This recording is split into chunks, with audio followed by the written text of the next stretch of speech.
write as an ordered pair, negative radical 7, comma what? 0. That's an x-intercept. By the way, guys, please tell me, radical 7. Is radical 7 caught its value? Square root 7, is it caught between 2 and 3? Yeah. The value of radical 7. Is it caught between 2 and 3? Yeah, because I think 2 squared is what, 4? 3 squared is 9. Is 7 caught between? So it makes sense. It looks like my graph is pretty much on where it should be. Now, there's another one here. I might think that one might be, is this still the red piece? So it might be now the positive radical 7. Okay, so let's do this, put a comma. Radical 7, 0. And the last one was giveaway. It's a 4. Right, it's 4, 0. And those are my x-intercepts. Done. Go for it. Would it be okay if you just listed it as an x value, so x equals negative root 7, positive root 7, and 4? I'm understanding. I'll give you credit.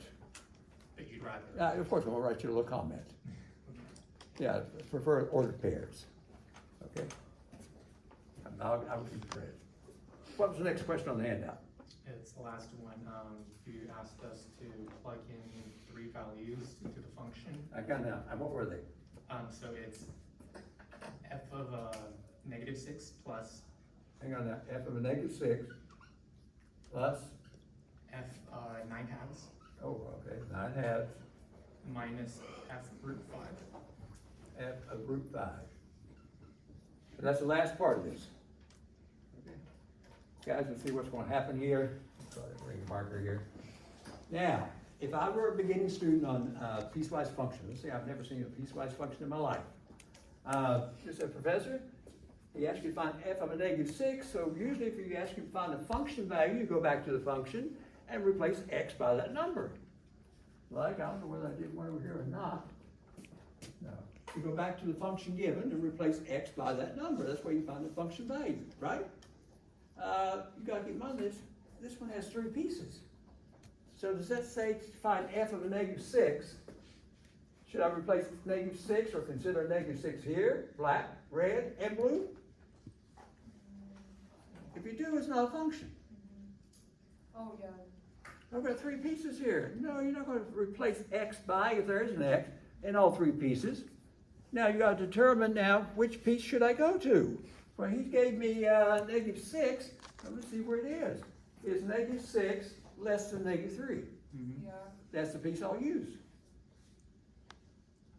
You got to see where that number falls. Negative 6 is less than negative 3. Before I do it, negative 6 is not between these two. Negative 6 is not caught between negative 3 and a positive 3 on a number line. And definitely negative 6 is not greater than 3. So I go to the black. Oh my goodness, the black one. The black up there is the easiest one. So the answer here is, this part is 2. Next he gave me f of 9 halves. What, 4 1/2? Okay, let's see which of the 3 pieces is 4 1/2 fit. Is 4 1/2 less than negative 3? No. Is 4 1/2 caught between these two? As a number, is 4 1/2 caught between negative 3 and a positive 3? No. Is 4 1/2 greater than 3? Yes, I'll be using the blue to get the answer. And if I use the blue to get the answer, it looks like this. Negative 2, 9 has plugged in there, plus 8. And we're going to do it right here, guys. The 2's will cancel. Negative 9 plus 8 gives me here negative 1. So the blue piece, or the next piece there coming up in blue, is negative 1. Is that true? Now the last one that was given to me is this one. These markers. Looks like this. F of radical 5, square root 5. Which piece should I go to find it? Square root 5 is not less than negative 3. Radical 5, knowing what you know about radical 3, does radical 5 its value fall between -3 and a +3? If so, then I'm using the red piece to get the value. So I'm gonna go to the red piece, put in radical 5, and end up with radical 5 squared, subtract 7, I think it was. So guys, I'm gonna end up with 5 subtract 7, it looks like a -2. Am I correct? Woo! Now they want you to add all those up and get an answer. I'm putting this in green here. We've got 2 here. F of 9/2, we finally got a -1. Do not let me make a mistake here. Then subtract, we got a -2 here, I think. Okay, 2, a -1, and I think we got a -2 over there. Is that true? So we're gonna end up with, I guess this is easy, 2 minus 1 is 1, plus 2, is the final value 3? Yes or no? And there's your final answer. Okay, so when you see one of these on the exam next Wednesday, you can't go to all 3 pieces. You have to determine which of the 3 professors should I go to find the value. Hey, was that the last of that problem? Oh, we've done well then. So we did a piecewise function, answered a few questions, and then on the other side, I think the graph was provided. You have to find increasing, decreasing, local max, local min, absolute max, absolute min, and all that business. We're doing calculus. We're doing calculus without calculus.